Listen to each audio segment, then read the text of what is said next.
ప్రభు యొక్క ఘనమైన నామాన్ని బట్టి ప్రతి ఒక్కరికి వందనాలు చెల్లిస్తూ ఉన్నాను. ఆదికాండము 45 అధ్యాయము 17 వచనం నుంచి కొన్ని వచనాలు చూసినప్పుడు, అప్పుడు ఫరో యోసేపుతో ఇట్లా నేను మీ తండ్రిని మీ ఇంటి వారిని వెంట పెట్టుకొని నా యొద్దకు రండి. ఐగుప్తు దేశమందలి మంచి వస్తువులను మీకు ఇచ్చేదను. ఈ దేశం యొక్క సారమును మీరు అనుభవించెదరు. ఈ యొక్క మంచి మాటలు ఉదయకాలాన్ని ధ్యానిస్తూ ఉన్నప్పుడు యోసేపుతో అయితే ఫరో మాట్లాడుతూ ఉన్నాడు. నీ తండ్రిని నీ ఇంటి వారిని వెంట పెట్టుకుని నా దగ్గరికి వచ్చినట్లయితే ఐగుప్తు దేశంలో మంచి వస్తువులన్నింటినీ నేను మీకు ఇస్తాను. ఈ దేశం యొక్క సారాన్ని మీరు అనుభవిస్తారని అతడు మాట్లాడుతూ ఉన్నాడు.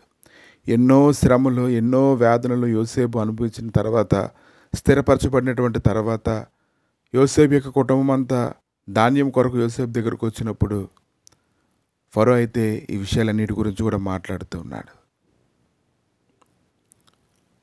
వీటన్నిటికీ ముందుగా చాలా సంగతులు ధ్యానిస్తూ ఉన్నప్పుడు యోసేపు చిన్నతనంలోనైతే ఆదికాండం 37 అధ్యాయం 4వ వచనంలో చూసినప్పుడు, అతని సహోదరులు తమ తండ్రి అతనిని తమ అందరికంటే ఎక్కువగా ప్రేమించుట చూసినప్పుడు వారు అతని మీద పగపెట్టి అతని క్షేమ సమాచారమైన అడగలేకపోయారు.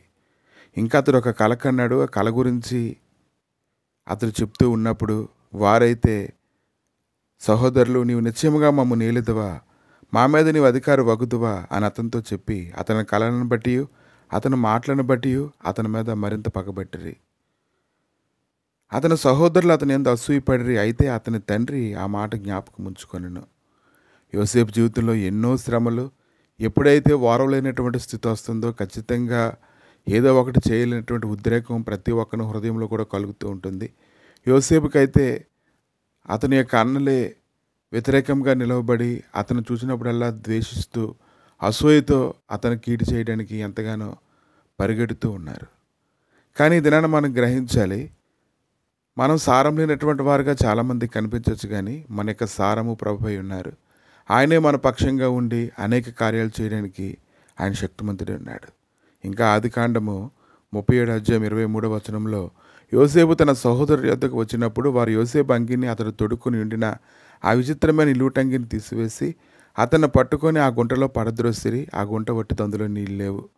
వారు భోజనం చేయి కూర్చుండి కనులెత్తి చూడగా ఐగుప్తునకు తీసుకొని పోవటకు గుగ్గులము, మస్తకియు, బోలమును మోయిచిన ఒంటెలతో ఇస్మాయేలీలైన మార్గస్థులు గిలాదు నుండి వచ్చిచుండిరి. అప్పుడు యోధ, మనము మన సహోదరుని చంపి వాని మరణమును దాచిపెట్టినందువల్ల ఏం ప్రయోజనము? వారికి అమ్మివేయుదము రండి అని వారు మాట్లాడుకుని.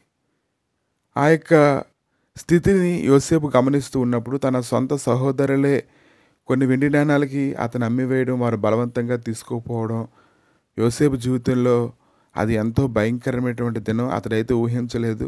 ప్రాణం కంటే అధికంగా ప్రేమించినటువంటి తన కుటుంబంలో ఉన్నటువంటి వారు అతనికి వ్యతిరేకంగా నిలవబడి కొంత మొత్తానికి అమ్మివేయడం, అతడు బానిసగా తీసుకొని పోయినప్పుడు ఖచ్చితంగా యోసేపు హృదయంలోని పగ అనేది రగలాలు. కానీ అతడైతే మాత్రం చాలా దీనత్వం కలిగినటువంటి వాడుగా ఉండడాన్ని మనం చూస్తున్నాం.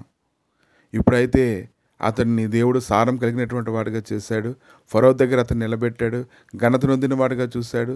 ఫరోకి యోసేపుని చూసినప్పుడు ఎంతో సంతోషం కలిగింది. ఇంకా అతని యొక్క కుటుంబం అంతా ఉన్నారని తెలిసినప్పుడు ఫరో అయితే యోసేపుని బట్టి ఎంతగానో సంతోషించి యోసేపుని ఇంకా సంతోషపెట్టాలని అతను ఎంతగానో కోరుకుంటూ ఉన్నాడు. మార్కు సువార్త 12వ అధ్యాయము 10వ వచనంలో, ఇల్లు కట్టువారు నిరాకరించిన రాయి మూలకు తలరాయి ఆయను.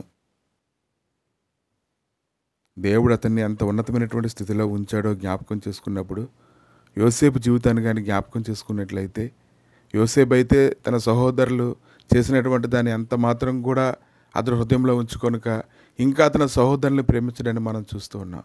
అతని మంచి హృదయాన్ని బట్టి దేవుడు అతని జీవితంలో గొప్ప కార్యం చేశాడు. చాలాసార్లు అనేక మందిని బట్టి తృణీకరించినప్పుడు, మనల్ని వేధించినప్పుడు, వ్యతిరేకంగా మాట్లాడుతున్నప్పుడు ఎంతగానో మనం కృంగిపోతూ ఉంటాం. కానీ ఏదైనా యోసేపు జీవితంలో యోసేపు పడినటువంటి పాటలు కానీ జ్ఞాపకం చేసుకున్నట్లయితే దేవుడు అతను మూలరాయిగా చేశాడు. ఇంకా గొప్ప సారం కలిగినటువంటి వాడిగా చేయడాన్ని మనం చూస్తూ ఉన్నాం. కనుక ప్రభునందు ప్రయాసపడుతున్నప్పుడు అనేక ఆటంకాలు కలగవచ్చు, కానీ వ్యాధులను కలగవచ్చు, కానీ అనేక విషయాలు నష్టపోవచ్చు. కానీ ప్రభు అయితే మనల్ని అన్నడు విడిచిపెట్టడు. కానీ మనకు ప్రార్థన కావాలి, ఇంకా ప్రార్థన కావాలి, ఇంకా విస్తారమైనటువంటి ప్రార్థన కావాలి.